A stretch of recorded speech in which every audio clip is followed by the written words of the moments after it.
El papel de la sociedad quintanarroense en la violencia contra las mujeres. Hay mujeres víctimas de la violencia feminicida en Quintana Roo que quedan en el anonimato y con el riesgo que su caso no sea contado como feminicidio, como la mujer de unos 25 años de edad, quien el 3 de enero por la noche fue asesinada de 10 disparos de arma de fuego sobre la avenida Costa Maya en la colonia Chancenote de Cancún. No se trató de un homicidio doloso por resistirse a un asalto o porque le haya alcanzado una bala perdida, sino quien o quienes la asesinaron le dispararon con odio, convencidos de que querían desaparecerla de esta vida. Sin embargo, los primeros reportes policiales que llegaron a la carpeta de investigación solo la llaman NN. El actual sistema de seguridad pública, así como el de procuración de justicia en Quintana Roo y en todo el país, están diseñados para que las víctimas de violencia contra las mujeres pasen desapercibidas, que no se les nombre, que no se les identifique, para que su memoria sea borrada y no haya familiares o seres queridos que exijan justicia. Además, para hacer la diferencia, los asentamientos humanos donde viven o vivían las víctimas se les pone el calificativo de irregular para resaltar esa diferencia por el hecho de vivir en un lugar determinado y por ello carecer de derechos. Así como el gremio periodístico nos hace falta especializarnos en periodismo con enfoque de derechos humanos y enfoques diferenciados, a las instituciones les surge políticas públicas que respeten la dignidad de las víctimas, porque son tratadas como cosas, como un problema, cuando el problema lo causa la clase gobernante al ser incapaz de garantizar derechos fundamentales como lo son a la vida,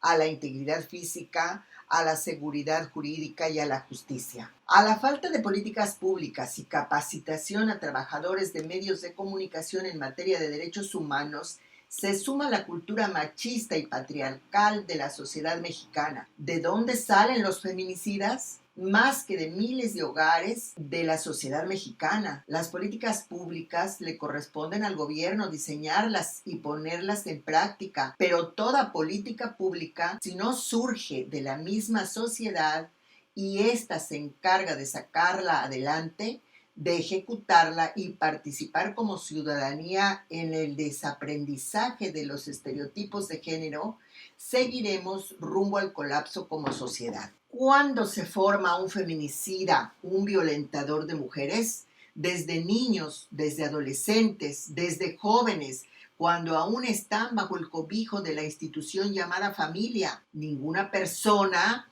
se despierta siendo feminicida o golpeadora de mujeres. Un feminicida no nace por generaciones espontáneas. Es resultado de un largo proceso de formación cuando estuvo bajo el cuidado de la madre y el padre o cualquier otra persona o institución que jugó el rol de formarlo y conducirlo. Como sociedad, como familias, como personas individualizadas, debemos hacer un ejercicio de introspección para encontrar que hemos hecho mal para seguir generando violencia contra las mujeres, niñas, niños y adolescentes, contra los adultos mayores, personas con discapacidad y contra todos los grupos en condiciones de vulnerabilidad. Desde las colectivas y en lo personal, nos hace falta este tipo de ejercicios para darnos cuenta en qué momento nos dejó de importar la violencia que hay a nuestro alrededor. Desde las colectivas y en lo personal, nos hace falta este tipo de ejercicios para darnos cuenta en qué momento nos dejó de importar la violencia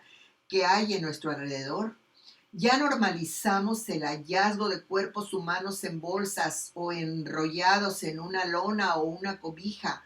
La desaparición de personas forma parte de nuestra vida diaria desde la década de los 70, durante la llamada Guerra Sucia, cuando policías y militares detenían y desaparecían a los opositores políticos e ideológicos del régimen gobernante, cuyos destacados priistas de esa época ahora gozan de impunidad por el manto color guinda. Años después, cuando el Estado perdió el control de amplios territorios del país, la delincuencia organizada y en varios casos en contubernio con agentes del Estado, empezaron a desaparecer personas para luego ser halladas por cientos en fosas clandestinas.